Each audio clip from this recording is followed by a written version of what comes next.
Doncs bona tarda a tothom. Canviaré el meu speech una mica perquè veig que els cracs, el Ferran i l'Andrea, han parlat una mica de simuladors. Jo no puc parlar de simuladors perquè el meu equip, en Berlín, vam arrasar i per respecte als meus companys ho vas obviar en el meu speech. Però vull agrair a la UBIC per donar-nos l'oportunitat d'estar aquí a tots tres. Sobretot també enhorabona a tots els ex-EMBAs i els actuals EMBAs per l'esforç que han hagut de fer, perquè ho hem patit tots molt, com han dit. I bueno, a mi quan em van demanar una mica de... Fes un speech sobre això, no? Sobre aquest any, i vaig pensar, ostres, 15 minuts per parlar d'un any perdut? No, 15 anys perduts, 15 minuts per parlar de com un any vaig perdre la vida social, gairebé la família, el cabell... No, és que no aqueixo d'abans, però realment... Però és veritat, el dia després de fer la presentació em vaig llevar i vaig dir, hòstia, què faig ara? No sabia què fer. Estava acostumat a llevar-me, córrer, tenim un... Doncs vaig pensar, faig un altre màster. Ara estic on fire. Però llavors el sentit comú va dir, Àngel, a veure, parem, no? I vaig sortir de casa i vaig dir, vinga, mengem el món. Mengem el món, he après i ara soc un crac, no? Havia fet un pas endavant a la meva vida, tots els sentits, personal, professional, però sobretot volia posar en pràctica tot allò que havia après. Perquè no som conscients de tot allò que som capaços fins que ens embarquem en nous reptes. I crec que aquest EMBA, tots el que l'hem gaudit al final, sabem que és un repte. No? Però anem a pams. No? Per què vaig fer un EMBA? Us posaré una mica d'antecedents. No? Jo vaig estudiar turisme. Aquí, doncs, cadascú... Jo vaig passar de turista a managing director.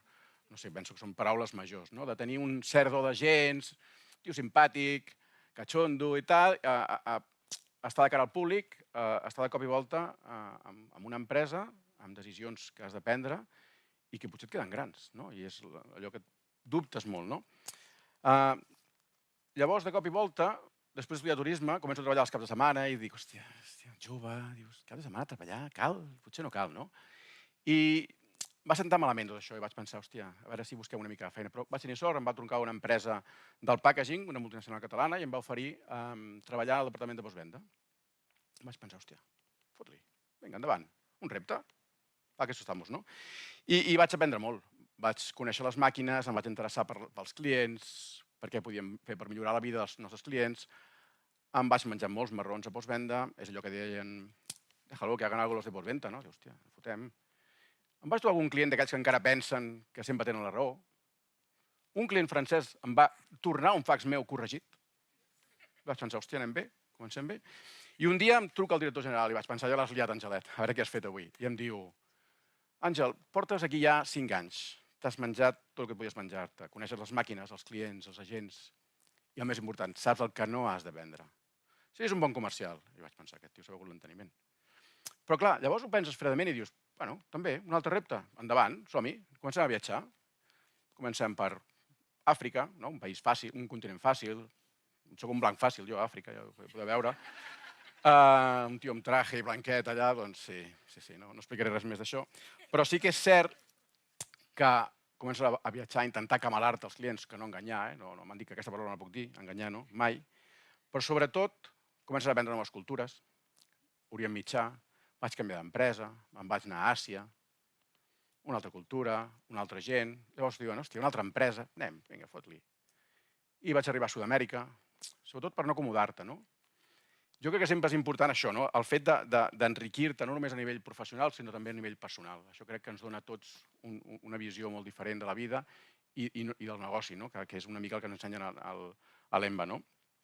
Teniu clar que no em fa por canviar d'empresa, Quan vaig veure que no tindria mai el rellotge dels 25 anys al lloc, vaig pensar, fot-li, allà on anem, on cal? Aquí, doncs aquí.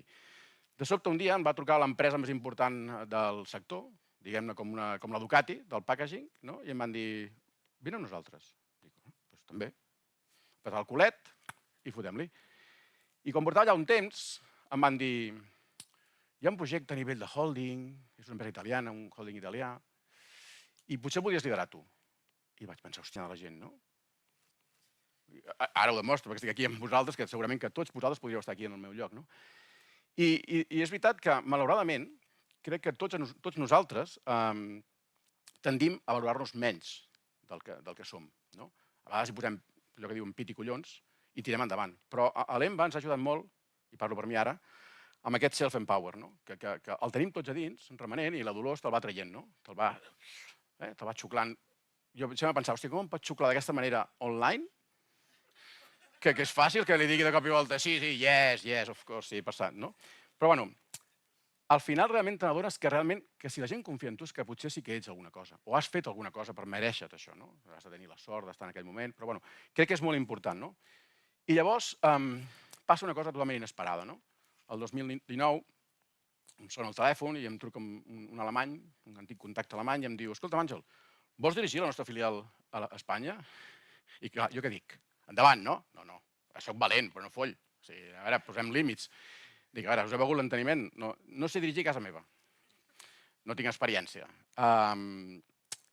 I a part, crec que és que el que està buscant és una excusa per tancar aquesta filial. I jo soc el tio, el cap de, cabeza de turco, no. I em van dir, no, vine. En un bitllet d'avió, vaig anar a Alemanya, vaig anar a França, vaig fer unes entrevistes i em van dir, no, confiem en tu, busquem un tio del teu perfil, customer oriented, i vaig dir, hòstia, no cardis, com diu aquí a Vic, no cardis, si aquest sóc jo, vinga, davant. Clar, vaig passar una pandèmia, 2 anys, i vaig dir, hòstia, això de ser valent està guai, però em falten coses, no? Limitacions, no? No limitants, limitacions reals, perquè del meu background. I llavors vaig pensar, hòstia, igual hauria de fer alguna cosa, no? Vaig a fer un màster i començo a buscar. Amb la meva edat, dic, ara seré capaç d'estudiar, hàbit d'estudi, compaginar-lo amb la família, amb la feina, no? El que deia l'Andreu una mica, no? I, clar, comences a parlar amb l'equip de l'Anna i dius, hòstia, doncs pinta bé. Un programa bastant variat, diguéssim, que s'adaptava bastant al que jo necessitava, perquè pensava, hòstia, abarca molts temes que són tots els que no toco, verament tots, i dic, doncs vinga, saps què? Vinga, un altre repte, doncs fot-li, 50 tacos i cap a l'Ubic. El primer dia va ser com avui una mica, no? Arribes allò, nervis a la panxa, i no eren papallones d'amor encara, però sí que estàs allà i dius, hòstia, a veure, prepara't la motxilla, porta un boli per l'Agustí, que segur que se'l deixa, que encara no ho sabia, però això va ser una cosa bastant habitual.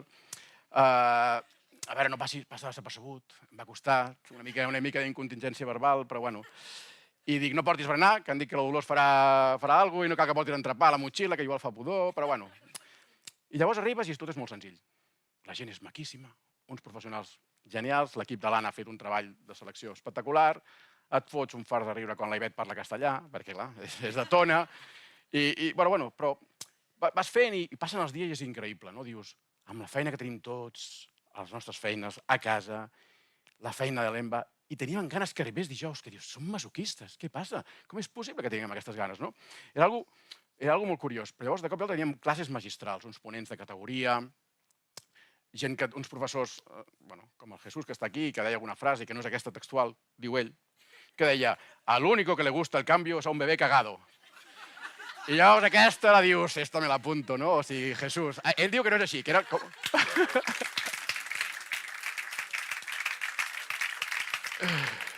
Vaig descobrir un mètode que facilita el treball autònom i potenciar el treball en equip. Crec que és molt important, no? Són treballs que permetien el debat, ens enriquien, ens creaven una consciència crítica, no?, amb el que deia un altre, perquè a vegades vivim el nostre món, la nostra empresa, i pensem que no que ho sabem tot, però d'aquell tema ho sabem tot, no? I quan poses en comú, al final provoques una obertura mental que crec que és molt necessària per tots, no? Però també va comportar nits sense dormir. Amb el tema del Berlín, del simulador, nosaltres érem molt competitius. I de cop i volta algú deia, jo no connecto la càmera que no m'he pentinat. No era jo, Però, hòstia, dius, vale, perfecte. Però bueno, crec que, a més, vam aprendre més d'empowering en un any que potser amb tota la vida que portàvem, no? O sigui, de com gestionar coses nostres. I jo encara tinc malsons amb alguns case studies de Harvard, ho haig d'admetre, o sigui, no us penseu que és una època passada. Però llavors arriba un dia a l'Hisenda i veus un túnel sense llum. No hi ha llum al final, és el TFM. I dius, hòstia, què ha passat aquí? No entraré en detalls perquè mai m'ha agradat plorar davant d'una multitud, però haig d'agrair realment a en César, que també va ser el meu tutor, perquè em va donar piles per la meva llanterna, no?, per arribar per aquell túnel i amunt i avall, perquè tots tenim la llanterna. En recordeu-vos sempre, no? Tots tenim aquesta llanterna i d'ara ens falta que algú ens digui, tio, té la pila, Si la portes a la butxaca. I el Cèsar em va ajudar molt, no? El que deia abans una mica l'Andrea, m'he sentit molt identificat. Jo no feia podcast, jo era un tio més respectuós, em sap greu. Perquè jo anava molt més sobrat de temps, em refereixo. Jo anava sobrat. Jo soc de la segona, I si hagués sigut tercera, de la tercera. Però llavors, fora bromes i vist en perspectiva, el TFM era la cirereta del pastís, no? Te n'adones que és realment tot allò que has fet durant un any va omplint els foradets, els foradets, els gaps que hi ha, i tot encaixa com un puzzle. I et queda un TFM de puta mare. Com dirien la Porta, que no estamos tan mal, no? O sigui, és en plan, buah. I llavors, clar, tot d'una et canvia. El dia que et lleves, que has fet la presentació i tot, et canvia la vida. Pots viure, no? Ja tornes a viure, dius, hòstia, no tinc res a fer, visc. Pots dormir, no? No tens allò pensant, hòstia, no he fet allò. Però hi ha hagut un punt d'inflexió. I sobretot crec que a nivell personal, és el que deia abans, no? Crec que aquest punt d'inflexió és molt important. Has desenvolupat uns soft skills, que en parlaven abans, que et donen una visió i una seguretat per actuar que abans potser era incertesa, era por, no? Tenies allò, i ara dius, hòstia, no, ara, ja ho sé, no? Que deia en Ferran, hòstia, ho tinc allà dins, no? I has potenciat l'autoconeixement. Crec que és molt important aquest autoconeixement i com gestionar, no? I fer el mapa que fèiem amb la Dolors, que ara sembla que m'ha pagat perquè només parlo d'ella, però bueno, allò que mencionava abans de dormir poc, et demostra que si havies de vendre una consola o havies de fer un case study o havies de fer qualsevol cosa, però el dormir poc et demostra realment que podem més del que ens pensem. Sobrepasses potser els teus límits. I llavors també incrementa la teva resiliència, que en parlàvem abans també. I la família, les nostres famílies sempre han estat pacients i t'has adonat que pots distribuir la teva energia i el teu temps. No és tot focalitzar-lo en una cosa o en una altra. I a nivell professional puc dir sense cap mena de dubte que tots els temes tractats a l'EMBA m'han donat, a mi personalment, una visió molt més àmplia, amb una perspectiva espectacular, i que m'ajuden en les decisions que haig de prendre a diari. I estic molt convençut que si poguéssim agafar el meu equip, seure's a una sala i preguntar-los això que ha dit ella, que ha dit l'Andrea, aquesta manera de treballar i nosaltres, per exemple, estem fomentant molt la transversalitat, la transformació dels equips, ells dirien, hòstia, tots hem canviat, no només jo, ells també han canviat en mi, perquè crec que és un camí conjunt. I és innegable, per mi, personalment, que l'EMBA és una de les decisions, fer l'EMBA, més importants que he vist a la meva vida i més encertades. No cal dir que tot això no hauria estat possible sense la Dolors, perquè realment ens va ajudar molt i ens va guiar, però sobretot tot l'equip de professors, que eren empàtics, eren transformadors, creadors de debat, eren pacients. I els meus companys no érem només un grup d'alumnes madurets, érem uns somiadors d'ocean blaus, navegant cap a un tribut a Queen. I la família EMBA, quina gran xarxa d'amics. Encara que els de fora de la plana encara ens posen l'etiqueta de pixapins, perquè pensem que aquí aneu amb xiruques i poseu la mà a la butxaca quan bufa el vent. Però, anyway, 2 anys després no recordem tot el que vam aprendre, simplement ho apliquem d'una manera natural, ens surt de dins. I crec que és el mèrit del mètode i l'aprenentatge de la UBIC, i m'agradaria pensar que això és aquest camí amb en Cèsar, la Dolors, els alumnes, els professors, que durant tots aquests 10 anys que en seran molts més segur. A més, les anècdotes de grup, que hem dit unes quantes i tothom en tenim, crec que ens fan aflorar de tant en tant un somriure a la cara, tots plegats, un somriure com el que tinc jo ara mateix aquí amb vosaltres. Moltes gràcies.